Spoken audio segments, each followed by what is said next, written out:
Buenas tardes a todos y bienvenidos al webinar de esta tarde. Hoy tenemos con nosotros a Alejandro Estebaranz, que es asesor del fondo True Value, y nos va a hacer un repaso de las perspectivas para este último trimestre y va a comentar las principales novedades de las carteras. Os recuerdo que, como en todos los webinars, podéis lanzar vuestras preguntas y se las plantearemos a Alejandro al final del mismo. Adelante, Alejandro. Muchas gracias, Borja, y arranque por organizar, como siempre, estos eventos de actualización trimestral y, por supuesto, a todos los partícipes que siguen los webinars, que siguen las cartas y, en general, todo lo que hacemos. Entonces, vamos a hacer la presentación de lo que sería el tercer trimestre, qué ha sucedido en la cartera, qué cambios hemos hecho, qué empresas han entrado, qué empresas han salido y las noticias que han afectado. Bueno, en el fondo ya le conocéis. Actualmente ya se ha delegado la gestión, como hicimos en un comunicado. Como sabréis, tanto José Luis como yo, que antes éramos los asesores, nos hemos constituido como gestora y esto nos va a dar más flexibilidad de tratar de ofrecer los mejores productos financieros a todos los partícipes que quieran participar de True Value. Entonces, antes éramos asesores, ahora la entidad gestora del fondo, que principalmente los accionistas somos tanto José Luis como yo, pues será la entidad que gestione el fondo. Para el partícipe no hay ningún cambio, puede suscribir, reembolsar por los mismos métodos que venía hasta ahora haciendo. Y el fondo tiene el objetivo de obtener rentabilidades de doble dígito y, si eso no se puede, pues superar a los principales índices de renta variable. Invertimos principalmente en compañías medianas y pequeñas y en países desarrollados. Habíamos tenido esta diapositiva, nos parecía interesante con el objetivo que teníamos de esta rentabilidad de doble dígito. El fondo ya va a cumplir 6 años, entonces creemos que ya empieza a ser un plazo lo suficientemente largo y hemos cumplido ese objetivo pues 5 de los últimos 6 años. En renta variable siempre va a haber volatilidad, siempre va a haber años buenos, malos. El 2018 fue especialmente malo para renta variable y en concreto para el estilo de inversión que hacíamos nosotros de pequeñas compañías y con un estilo value. Este año muchas de ellas ya se han recuperado y otras se han quedado un poco rezagadas por el mercado. No les pasa así como que nada o no tienen mayores problemas y ahora explicaremos un poco acerca de cuáles son las perspectivas. También algunas personas nos han comentado, porque uno de los planes futuros más inmediatos que tiene la gestora es de lanzar nuevos fondos y habíamos comentado que íbamos a hacer el True Value Small Caps. El True Value actual, en empresas de menos de 500 millones, a pesar de que tenemos la vocación de invertir en compañías pequeñas, empresas de menos de 500 millones de capitalización, pues tenemos en torno al 25 o 35%. Se suele mover en esos rangos. Luego hay otro 25 o 35 entre empresas de, diríamos, 500 millones a 2.000 millones y luego ya hay un 15-20% de grandes compañías. Entonces, creemos que existe un nicho de mercado bueno, obviamente con un fondo más pequeño que da más flexibilidad a la hora de invertir en estas empresas que de otra forma no se podría, con un capital inferior al del True Value actual, pues pensamos que eso puede aportar valor al partícipe. Hemos avanzado ya bastante el proyecto y esperamos que en los próximos meses, tampoco podemos dar una fecha exacta porque no depende de nosotros al 100%, pero esperamos tenerlo listo. Entonces, volviendo un poco al tema de la macro y qué ha sucedido en los mercados, como solemos hacer otros trimestres que actualizamos, la gente tiene un poco miedo por la ralentización de la economía. El PIB de Estados Unidos, por ejemplo, este trimestre ha crecido por debajo del 2%. En la eurozona hay algunos países que incluso han entrado en contracción, como podría ser en Alemania. Y esto ha obligado a la Fed a bajar tipos y en Europa pues a reanudar el famoso QE. El tema del Brexit parece próximo a su solución. Parece que cada vez se va alargando más, pero parece que ya está en las últimas fases. Y todo el tema de la guerra comercial, no ha habido mayores avances respecto a los anteriores trimestres. Pensamos que sí que está teniendo algo de peso sobre la economía global, más que nada respecto a la confianza del mercado, más que el propio efecto que está teniendo los fundamentales del mercado. ¿Por qué creemos que es buen momento para la renta variable? Al menos comparándolo con la renta fija. Si no habéis leído la carta trimestral de True Value, os recomiendo darle un vistazo porque ahí comentábamos un poco respecto al tema. Y estas son las rentabilidades de los bonos a 5, 10, 15 años en los principales países, Estados Unidos, Italia, Reino Unido, España, etc. Entonces podéis ver aquí como muchos de ellos están con rentabilidades negativas y los que tienen rentabilidades positivas pues son muy pobres los resultados que van a tener a largo plazo. 2%, incluso pues, el bono de España. Esto son con datos de septiembre, pero apenas rinde 0,1%. Y esta tabla nos parecía curiosa enseñársela a los inversores de True Value o de renta variable, porque históricamente es raro que normalmente el activo libre de riesgo, si lo medimos como el bono del gobierno de cada país a 10 años, cotice o ofrezca un rendimiento inferior a la rentabilidad que da por dividendo el índice correspondiente. Entonces, por ejemplo, tenemos el caso de España, donde el IBEX 35 tiene una rentabilidad por dividendo bastante aceptable de casi el 5%, mientras que el activo libre de riesgo está al 0,1%. Está el caso de Estados Unidos, que históricamente cada vez que ha sucedido esto ha sido un buen momento para invertir en renta variable, que el bono tenga una rentabilidad inferior a la rentabilidad que ofrece por dividendo, en este caso sería el Standard & Poor's 500.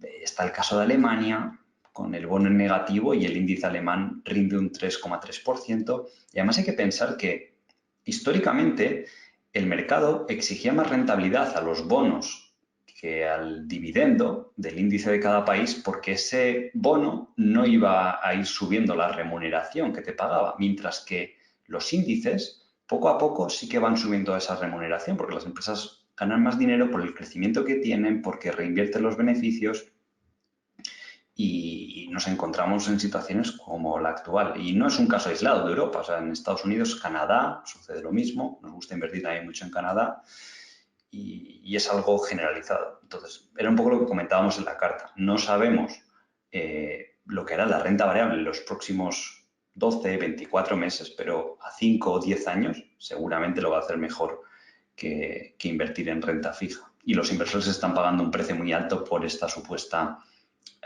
seguridad. El pesimismo sigue siendo elevado en los mercados. Hay varias métricas. Esta, por ejemplo, es una gráfica interesante de la relación que hay entre las acciones value contra las de low vol, es de baja volatilidad. O sea, aquellas acciones que son percibidas como más seguras. Entonces, hay cosas en el mercado bastante seguras, como podría ser, yo que sé, una empresa de cosméticos como Estée Lauder, pero no baja de 30 veces beneficios. O en Europa, Hermès, que está a 40, 50 veces beneficios. La empresa sí, como el sector de lujo, la empresa, una de las mejores del sector de lujo, tiene un cierto crecimiento, pero no más allá del 5 o el 10%. El mercado está dispuesto a pagar por esa certidumbre un precio muy alto. Y de hecho es incluso mayor que cuando la burbuja.com. También ese pesimismo en la renta variable, como solemos mostrar en estos trimestres, viene dado por el posicionamiento del mercado. Podéis ver aquí en qué activos está sobreponderado el mercado y cuál está infraponderado, según el Bank of America. Tenéis como los activos más seguros, como la liquidez, los rates, las empresas de consumo estable, el healthcare, que también históricamente es más defensivo, pues todo eso es lo que el mercado demanda ahora. Este tipo de encuestas siempre suelen ser contrarias. Todo lo que está sobreponderado, un tiempo después lo suele hacer peor. Y todo lo que está infraponderado, como en este caso, pues yo que sé, el sector de energía, que ahora no es muy apreciado por el mercado, todo lo que vendría siendo equities o renta variable, todo lo que vendría siendo renta variable de Europa, pues ahora mismo el mercado no lo demanda porque está en ese modo defensivo. Este gráfico también es curioso. Tenéis aquí en estas mismas encuestas qué porcentaje de los gestores manifiestan que están sobreponderados respecto a la media histórica en renta variable global, que es precisamente el estilo de inversión que tenemos en True Value. Entonces podéis ver aquí como ya desde las últimas caídas del cuarto trimestre de 2018, pues la gente está con bastante miedo e incluso ha habido periodos en los que están infraponderados. Fijaros que en caídas similares, bueno, más grandes de bolsa, entre el año 2000 y el 2002, que el S&P corrigió un 40%, la gente tenía un nivel de posicionamiento en renta variable prácticamente similar al actual. El único momento que la gente le entró pánico de verdad, y es justificado por las grandes caídas que hubo en renta variable, fue en 2008 o 2009, que ahí sí que la gente estaba muy infraponderada. Pero históricamente estos niveles, como podéis ver aquí en el 98, en el 2000, más recientemente, después el último gran rally que ha habido en los mercados ha sido en 2015, 2016, se encontraba a niveles actuales. Además, en el gráfico podéis ver como cada vez que la gente está infraponderado, como aquí, después el mercado avanza. La línea negra podría ser un índice global, como el MSCI World. Entonces, aquí podéis ver que cuando está infraponderado, al cambiar ese flujo de capital y la gente regresa a la renta variable, pues se provoca el alza. Ahora estamos en la fase en la que la gente ha desinvertido, podéis ver aquí cómo ha bajado el porcentaje de sobreponderación en renta variable, entonces eso provoca ese estancamiento. Pues ahora no sabremos si estamos en una fase nueva, también puede suceder en 2008, obviamente, pero no existe esa cierta euforia que puede haber en los mercados, que normalmente es lo que suelen decir. El otro día lo hacía mención en un pequeño tuit que mandé de que los mercados alcistas nacen en el pesimismo, crecen en el escepticismo, maduran en el optimismo y sobre todo mueren en la euforia. Entonces uno tiene que vigilar ya cuando haya niveles de euforia. Entonces a juzgar por varios de estos datos o gráficos que podemos ver, no detectamos que haya una euforia muy grande. De hecho, he traído también esta tabla que es curiosa. En la parte de la izquierda está la caída del famoso crash del 87, donde se produjo una corrección en el S&P del 20%. Lo que pasa es que sucede en un día. Y eso provocó que durante el siguiente año y medio, la gente tuviese bastante miedo y tardase en recuperarse los mercados, desde el 87 hasta casi finales del 88. En 2018 ha sucedido algo similar, solo que es lo que llaman los mercados como un slow motion. No ha sucedido en un día esa caída, pero fue como en un mes y medio, 2 meses, prácticamente caídas continuadas todos los días hasta acumular una caída pues, del 21%. Además, en ambas instancias, en ambos casos se partía de un PER similar, alrededor de PER 21 y acabó el mercado en PER 16, en el mercado actual lo mismo. La diferencia es que en esos años el activo libre de riesgo te rendía casi un 10% y en la actualidad ahora es menos, ahora estaría aquí 1,8 después de que la Fed anunció que va a bajar tipos, pero aún así es remarcable que el índice ahora te ofrece una rentabilidad o un PER equivalente del 6%, similar a aquella época, pero con el activo libre de riesgo en un nivel mucho más inferior. Entonces, no se ha vivido un crash instantáneo de un solo día, que caiga el índice un 20%, pero ha sido muy rápido, en cuestión de un mes y medio, 2 meses. Entonces, eso le causó bastante pánico a la gente y los mercados pues siguen en ese modo defensivo. Este gráfico también es durante este año 2019 las salidas que ha habido de renta variable global y las entradas que ha habido en bonos, tanto del gobierno como corporativos. Podéis ver aquí pues, perfectamente a ver cómo la gente está muy negativa con los mercados globales. No ha parado de haber salidas de capital de bolsa y la gente pues, de nuevo acude a esa falsa seguridad comprando bonos que rinden el 0, el 1, el 2 o el 3%. Y entrando un poco más en detalle de la cartera, continuamos invertidos por encima de la media histórica. Normalmente, históricamente hemos estado invertidos al 85, estamos en un nivel superior. Seguimos concentrando en aquellas ideas que tenemos más convicción. No ha habido así una entrada significativa de nombres nuevos en la cartera, porque estamos tranquilos y simplemente es ir que las compañías vayan generando los resultados que esperamos y que vayan madurando las ideas. Aquí ponemos como detalle que es curioso que aquellas empresas que estaban más caras en la cartera son las que más rentabilidad aportaban en 2019, que es un poco el resumen de los mercados en 2019. Todo aquello que era como más seguro, que tiene un crecimiento como más predecible o más estable, es lo que se ha comportado bien. Por ejemplo, tenemos Constellation Software desde hace 5 años o 6 años casi. La empresa es estupenda, no tiene deuda, súper predecible, todos los trimestres es como un reloj, más 15 o más 20% los beneficios. Y estaba ya cara, estaba a 20 veces, pero ahora ya ha pasado casi a estar a 30 veces beneficios, pero ha aportado mucha rentabilidad en el año. Moody's lo mismo. Con las caídas de 2018 a finales, el fondo estuvo comprando, la valoración era muy atractiva, a $120, ya casi está en $220 en menos de 9 meses. Y claro, cotiza casi 25, casi 30 veces beneficio. Entonces, a esos niveles seríamos posiblemente vendedores antes que compradores. Boyd Group, lo mismo, es crecimiento, empresa segura, estable, pero también partía a principios de año a un PER de 15, 16 muy atractivo, ahora ya está cerca del PER 25. Y esa es un poco la tónica general. Sin embargo, empresas a lo mejor más baratas, muy atractivas, tipo, yo qué sé, S&U, que sí que tiene crecimiento, un 5, un 10%, pero es una small cap más olvidada y está a un PER de 8. Pero es un negocio que genera igual de valor que a las otras empresas que hemos comentado. Empresas que en este trimestre en la presentación de resultados lo han hecho mejor de lo que esperábamos. GoEasy presentó buenos resultados, Premium Brands, Youth Scientific también ha subido bastante en bolsa. Es otra vez el clásico ejemplo de empresa de calidad. En este caso es small cap, pero se ajusta muy bien a lo que demanda el mercado. Entonces, el múltiplo al que cotizaba se ha expandido de 12, 13 veces hasta 20 y eso ha provocado la subida que ha tenido durante el año. AirCap también publicó muy buenos resultados. Google publicó ayer que fueron un poco en línea, no sé si bajó un 2%, pero el trimestre anterior sí que fueron bastante mejor de lo esperado. S&U también publicó resultados en línea o ligeramente mejor de lo que se esperaba, pero no tuvo mayor cambio en bolsa. Gin Group también. A principios de año volvimos a entrar en la acción, ya había estado previamente en el fondo, pero el mercado la lanzó hacia abajo y pensábamos que era un buen momento.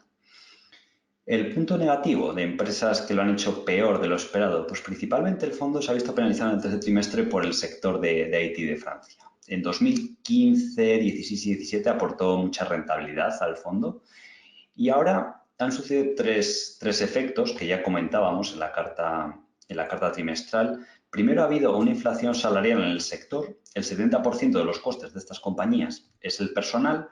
Y como el sector está teniendo mucho crecimiento y no hay las suficientes ingenieros informáticos, pues ha habido una inflación salarial. ¿Qué pasa? Que hay un desfase entre lo que le van cobrando las empresas a los clientes y lo que van pagando los empleados. El coste salarial te sube instantáneo, mientras que tú a lo mejor ya tienes firmado contratos a 1 año, a 2, 3 años. Entonces hay que esperar un tiempo para que eso se digiera. Después, hubo muchas compañías que en 2018 se lanzaron a contratar ingenieros porque veían que subían los costes, entonces dijeron, oye, vamos a contratar más porque seguimos esperando crecimiento en 2019. Pero vino el cuarto trimestre, justo a final de año, cuando las empresas grandes, que son clientes o grandes corporaciones, están preparando los presupuestos para el siguiente año y al ver que había mucha incertidumbre económica, los mercados también como que lanzan una señal a los CEOs de las compañías. De hecho, hay otro gráfico que aquí no he podido traer, pero que es del índice de confianza de los CEOs, que está casi a niveles de 2008, pues hacen que moderen un poco los presupuestos de inversión en IT. Por lo que nos comentan las empresas y lo que sucede en el sector, va a seguir habiendo crecimiento. Lo que pasa es que las compañías, pues de un año para otro, en función de cómo ven la incertidumbre económica, aumentan o reducen los presupuestos. Entonces, para 2019 han reducido un poco los presupuestos. Entonces, empresas que orgánicamente a lo mejor se esperaba que creciesen al 10, pues han pasado a crecer orgánico al 5. Otras que se preveía que iban a crecer al 5, pues lo han hecho al 2. Pero el sector sigue creciendo de media y lo que suele pasar en 2014, por ejemplo, y 2015 hubo un efecto similar, que la gente cortó un poco los presupuestos. Y luego en 2016, 17 y parte del 18 se volvieron a liberar.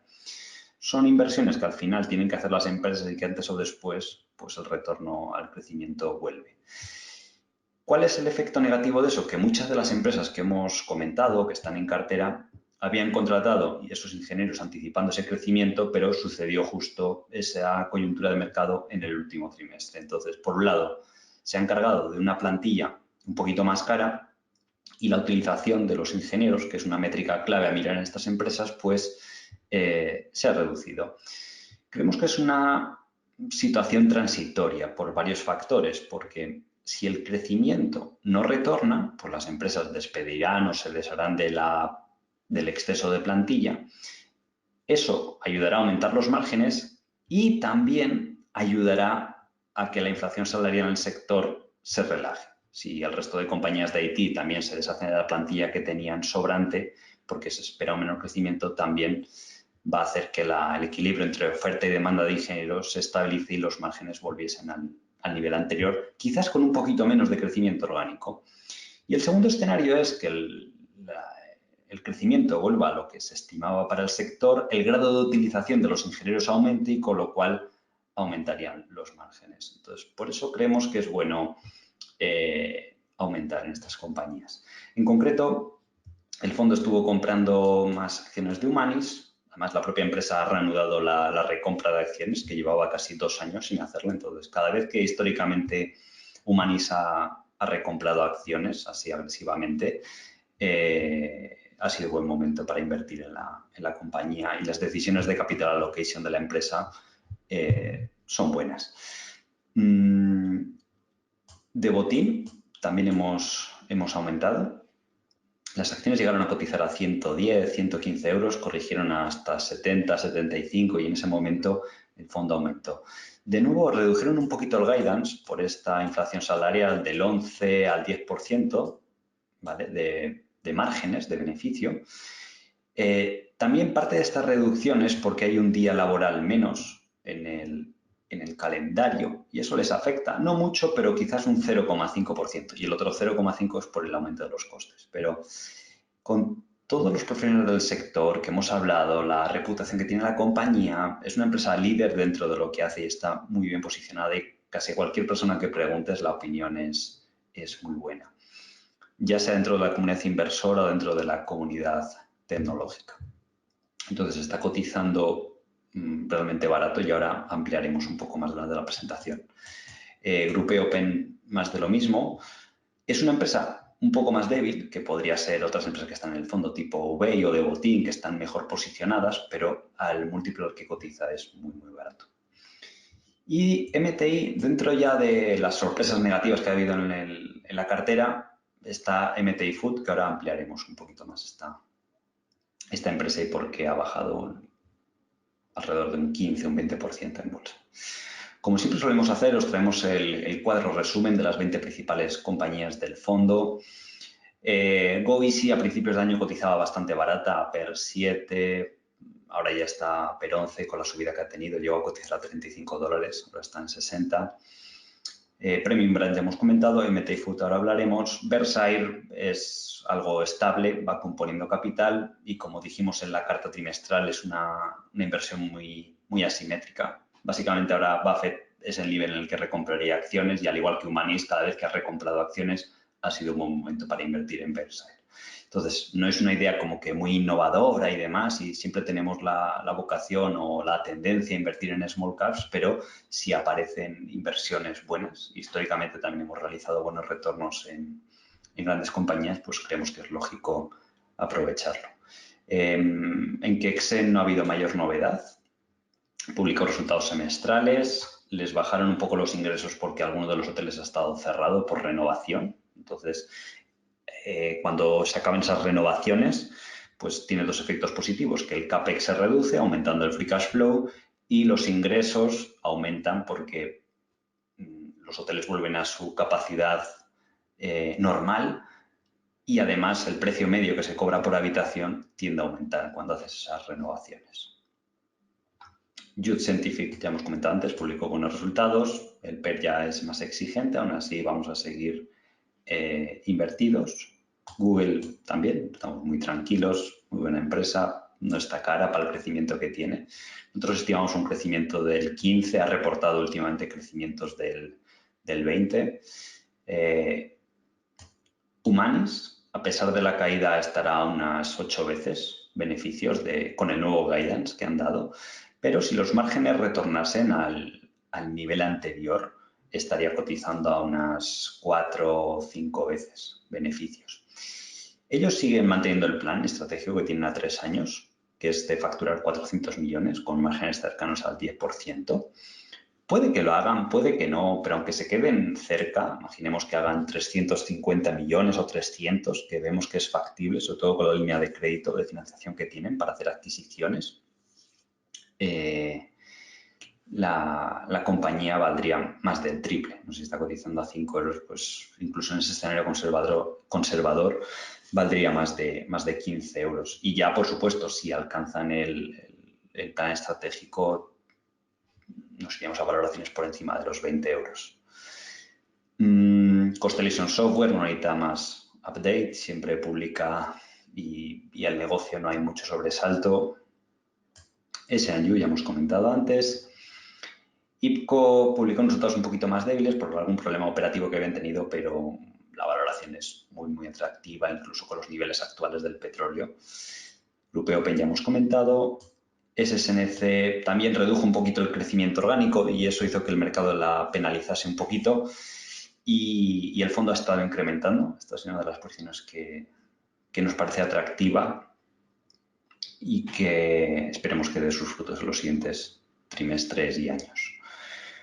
Moody's también hizo unos buenos resultados, probablemente es de las acciones más caras en cartera, la compramos a una valoración muy atractiva. Para nosotros es de los mejores negocios que existe en bolsa, entonces, bueno, pero 25 es un múltiplo alto, pero la compañía ejecuta muy bien y la ventaja competitiva que tiene es enorme.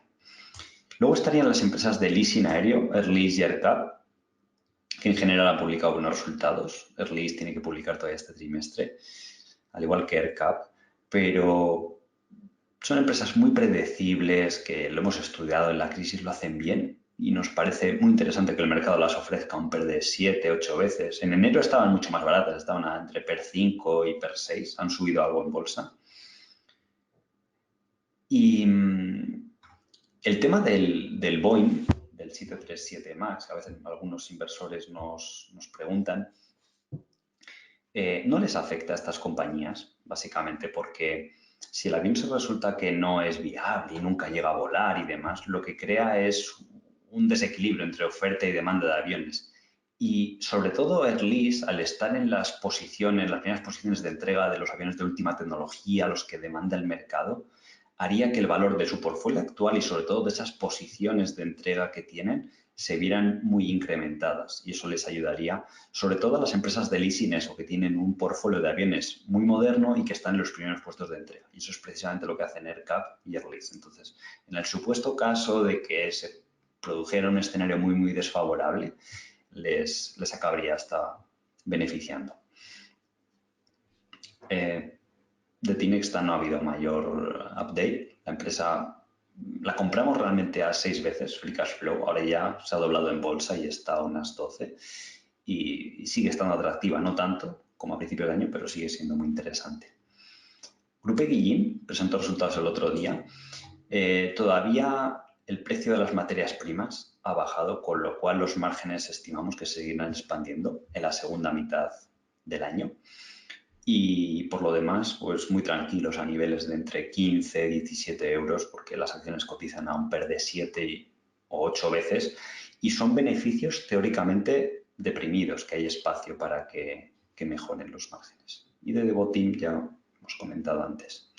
La media de la cartera sigue cotizando por debajo de un PER de 10, con una deuda baja respecto a los índices, con un crecimiento esperado de beneficios por acción para este año y el siguiente también estimamos un crecimiento de beneficios por acción o de generación de valor de entre el 10 y el 13% y con un ROCE mejor incluso que la media de los índices. Y como update en cartera hemos traído MTI, ya sabéis que es una de nuestras empresas favoritas, llevamos invertida también en ella 5 años, el fondo empezó a comprar cuando estaba a $30, llegó a estar a 70 y ahora está en 50. Entonces, la compañía está ganando tracción en el tema de mejorar el crecimiento orgánico y las ventas comparables, de hecho lo está consiguiendo en los últimos trimestres, en un entorno que está siendo difícil para muchas empresas del sector, con lo cual da más mérito a lo que está haciendo la empresa. Sigue generando mucha caja, pero el otro día presentó resultados y bajó en bolsa. porque al mercado no le gustaron los márgenes de beneficios de la compañía. Y esto hay que ponerlo en perspectiva, porque al comprar esta adquisición que hicieron grande, una cadena de pizzerías, eran como 1.200 pizzerías, pues dentro de esa adquisición venían más de 100 locales que tenían propiedad la compañía, pero que apenas generan beneficio, pero sí ventas. Entonces eso hace que al integrarlo dentro del grupo MTI, el margen de beneficio se reduzca, pero lo que acaban ganando es lo mismo. Entonces, la empresa ya ha comunicado que más de la mitad de esas tiendas las va a vender, con lo cual el margen va a aumentar y va a ingresar cash flow por la venta de esos locales. Y además, al deshacerse de ellos, no le va a afectar al EBITDA ni al free cash flow porque no estaban generando beneficios. Y el modelo de MTI no es precisamente operar los restaurantes, sino recibir royalties por las franquicias. Además, la adquisición la acaban de hacer y MTI normalmente históricamente tarda 6 meses o un año en estas adquisiciones grandes en sacarles todo el jugo, en reducir costes, hacer la integración total. De hecho, han comunicado que recientemente han terminado de hacer la integración y que los resultados empezarán a ver los siguientes trimestres.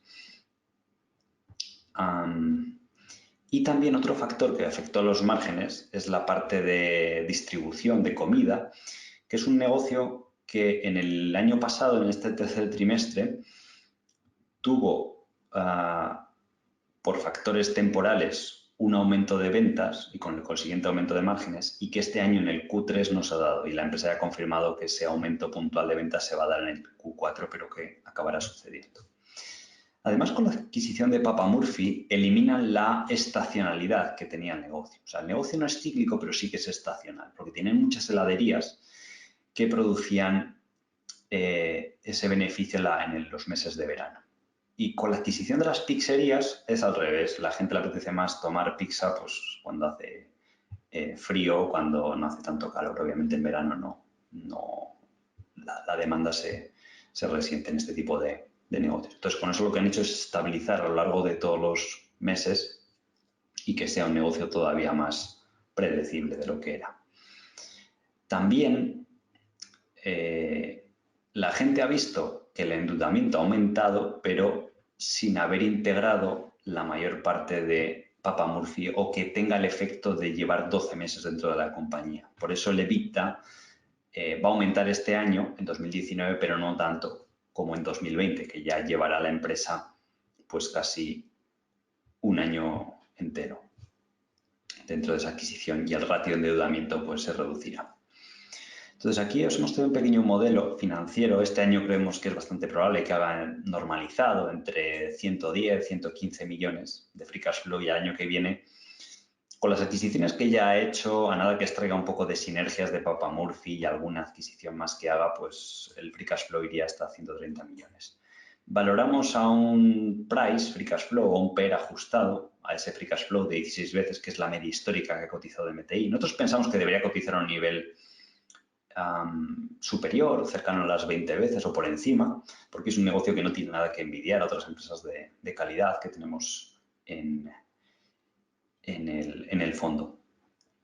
Una empresa que uno está muy tranquilo, que es predecible, que es estable y que ahora mismo que el fondo está incrementando su posición, pues está a un PER de 10, 11 de 2020, que lo vemos muy atractivo. De hecho, aquí hemos puesto las previsiones a 3 años, pero si modelásemos la compañía a 5 años, incluso en el peor de los escenarios que hemos hecho, digamos que no hacen más adquisiciones, ventas comparables ligeramente negativas, simplemente con el dinero que van generando, se eliminarían toda la deuda, pasarían a tener caja neta y las acciones a un PER de 15 prácticamente valdrían el doble. En ese escenario súper negativo a 5 años, que es al final lo que buscamos. Es decir, tratar de doblar el dinero a 5 años pues equivale a un rendimiento medio anual del 15%.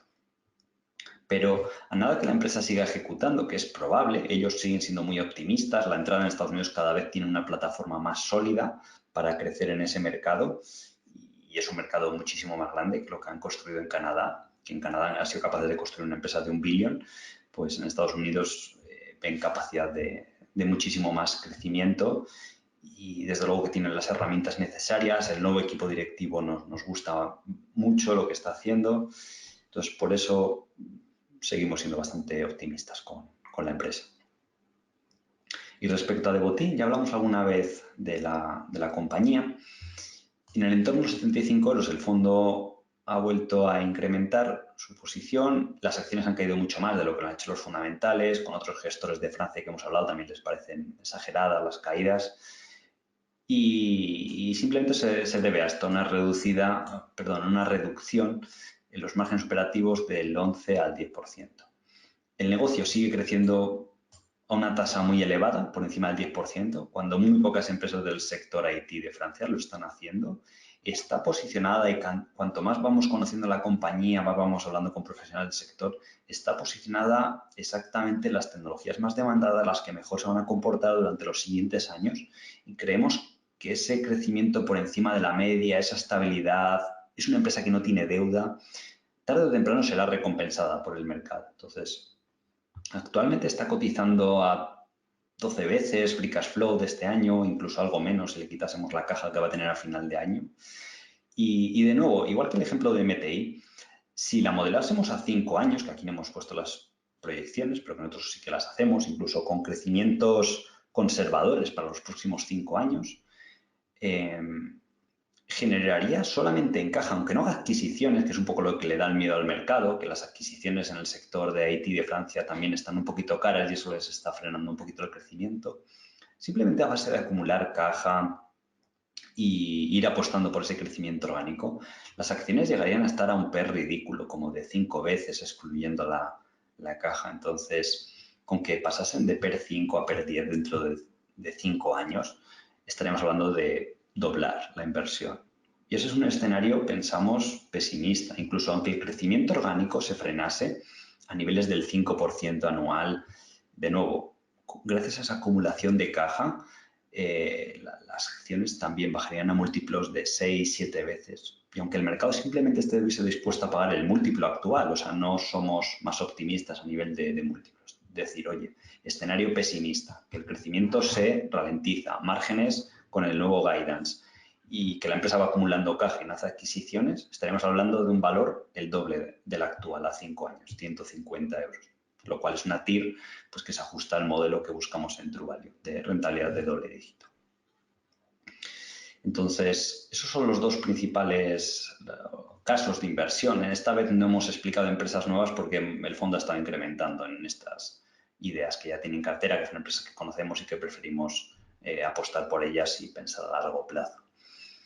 Y también creemos que es bueno de cara al partícipe que entienda por qué el fondo sube, por qué el fondo baja y que a veces en la renta variable, pues para tener éxito a largo plazo uno tiene que soportar la volatilidad a corto plazo. Entonces, en los mercados actuales, cuando suceden caídas grandes, como podría ser la del cuarto trimestre de 2018, la gente tarda un tiempo en recuperar la confianza. Entonces, lo que primero se recupera en bolsa es lo que comentábamos al principio, las empresas grandes y estables. Luego se recuperan las empresas grandes y un poquito más cíclicas. Luego las pequeñas estables. Y luego lo último en recuperarse es un poquito lo pequeño y que es un poco más cíclico.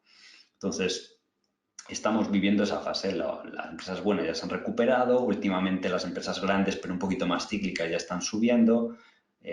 Las de coches, las de autoparts y bueno, pues al final es el ciclo habitual de la bolsa. ¿De acuerdo? Entonces, si quieres, Borja, ahora podemos pasar a las preguntas que puedan tener los partícipes. Perfecto, Alejandro, pues te las voy pasando, ¿vale? Vale. Nos preguntan que cuando asumes que Kexen no tiene deuda y que genera un Hong Kong dólar de cash flow por acción, que cómo consideras a los minoritarios. Y además, si habéis estado en alguna junta de accionistas de Kexen. Nosotros los minoritarios lo que hacemos es el free cash flow, calcularlo una vez deducido esos minoritarios y normalizando los niveles de CAPEX. Actualmente el CAPEX está a un nivel bastante elevado, cercano a los 180, 200 millones de Hong Kong dólar, pero normalizado, si aplicamos la media del sector hotelero, que es más o menos un 4% sobre ventas, daría un CAPEX de unos 80 millones. ¿De acuerdo? Entonces, nosotros lo que hacemos es calcular ese free cash flow por deduciendo las distribuciones que hay que hacer a los minoritarios y ese CAPEX normalizándolo. La otra forma de valorar Kexen es lo que nos comentas, pues decir, oye, ¿cuánto valen las propiedades?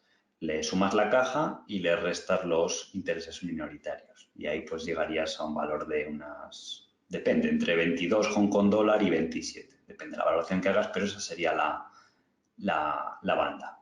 Entonces, nosotros ya sabéis que no solemos visitar mucho las compañías y no, que no hemos ido a la Junta de Accionistas. Sí que han ido nuestros compañeros de Oros y tenemos buena relación con ellos y nos han comentado un poco lo que se habló, pero era un poco en línea lo que sabíamos ya de la empresa. Entonces, son empresas ilíquidas y que si la gente tiene miedo o quiere vender, pues va a bajar la acción. Y también al revés, ¿eh? O sea, ya se ha visto con casos como los de Humanis también, para los que vienen siguiendo el fondo.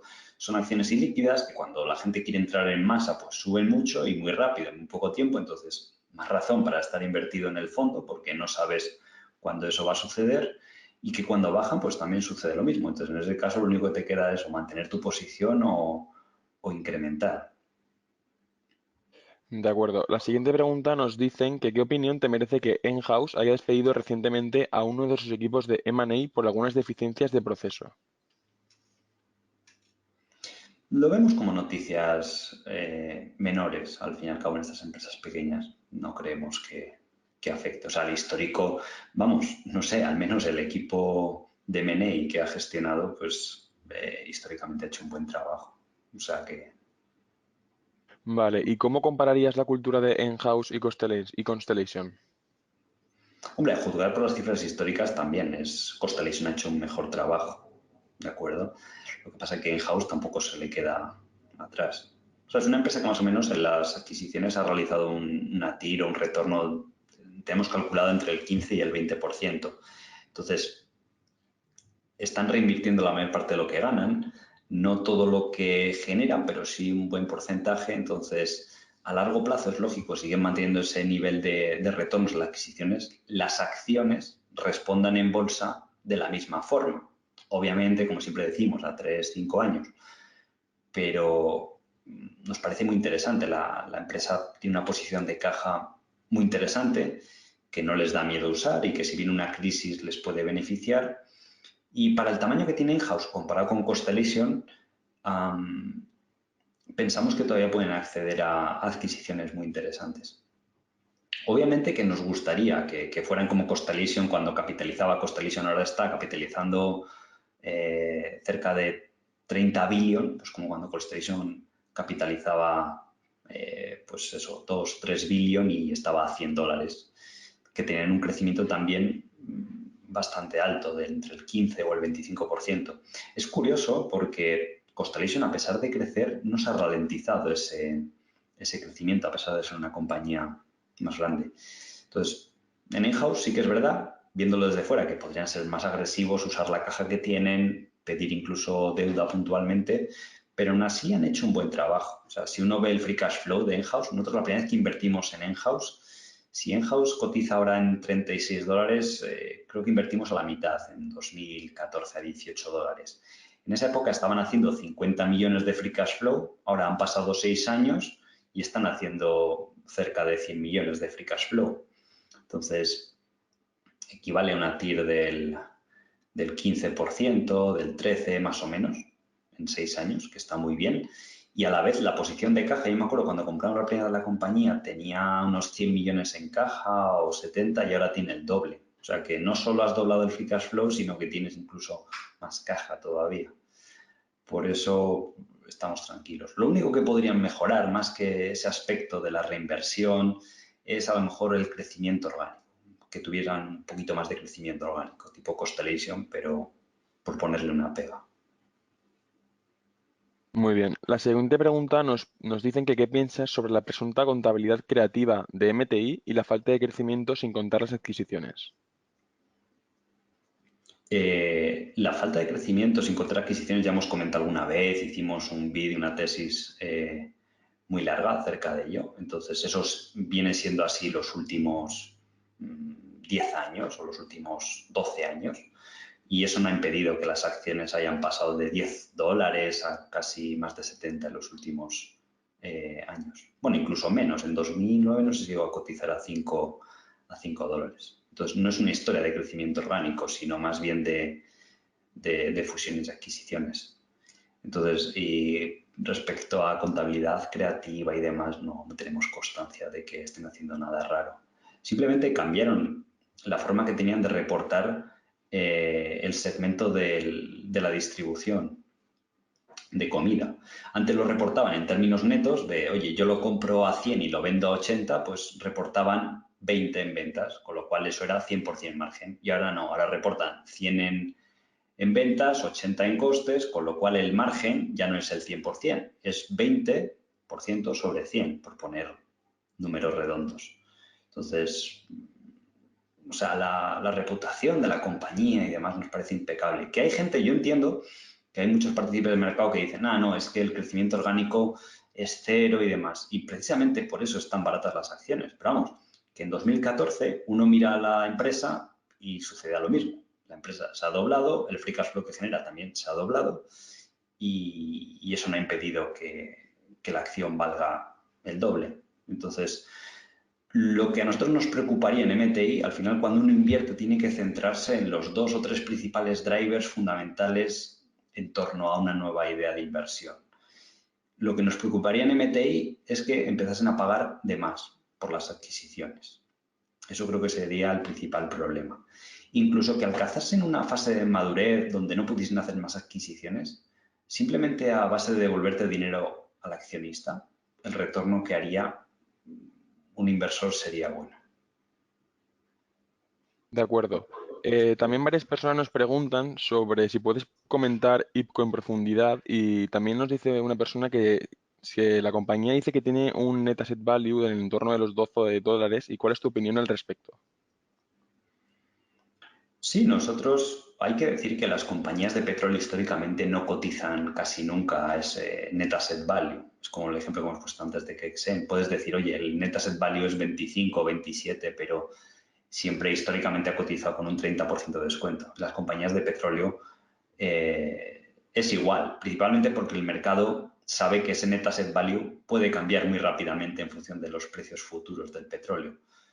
Dicho esto, MTI es muy conocida dentro ya de la comunidad inversora value española, está bastante analizada. Ahora, hacer un análisis a lo mejor aquí en 5 minutos sería muy complejo, pero básicamente está muy barata la compañía, está unas 3-4 veces free cash flow, tiene muy buenos activos, el equipo directivo es bueno, tiene un nivel de deuda muy bajo y para final del año que viene, en 2020, habrán reducido significativamente la deuda, con lo cual les volverá a dar margen de maniobra para hacer nuevas adquisiciones o para devolver dinero al accionista. Entonces, es probablemente de las compañías más cíclicas que hay en el fondo. Creo que es la única, así, con una ciclicidad real dentro de las principales 20 posiciones. Ya sabéis que nos gusta comprar así empresas como que muy cíclicas. Pero pensamos que el precio al que cotiza merece la pena. Sobre todo porque estás invirtiendo, pensamos en una fase en lo que lo peor del ciclo del petróleo ya ha pasado. O sea, ya no cotiza a niveles de $100, te la estás comprando a niveles de petróleo de 50, $60. Y incluso a esos niveles la empresa gana dinero. Si te miras la curva de costes de producción de petróleo, por debajo de $50, cada vez que ha pasado, se elimina mucha oferta y es un poco un suelo de valoración, por lo menos en el entorno actual. Hay que decir el disclaimer habitual de que la demanda, en estos escenarios, también se puede contraer. Si mañana hay una recesión, ese equilibrio entre oferta y demanda que hablamos de suelo a $50 variaría. La empresa, en ese momento, obviamente es lógico que sufra, pero al final es como todas las empresas cíclicas. Si tienes buenos activos, no tiene mucha deuda y viene una crisis, pues sí, lo que hará en bolsa es bajar. En ese punto lo que tienes que hacer es comprar más y esperar a la recuperación, porque al final las crisis pues siempre pasan.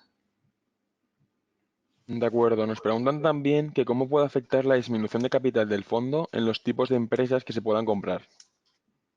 Es una pregunta que nos suelen hacer habitualmente. Entonces, de hecho, los ratios de liquidez han mejorado desde que el fondo tenía alrededor de 200 millones, ahora está en 125. Y eso lo monitoriza además la CNMV. Nos habéis visto noticias últimamente que la CNMV empezó a preguntar a los fondos y demás, entonces todo eso está monitorizado. O sea, el regulador vigila también por los intereses de los partícipes. Entonces, no.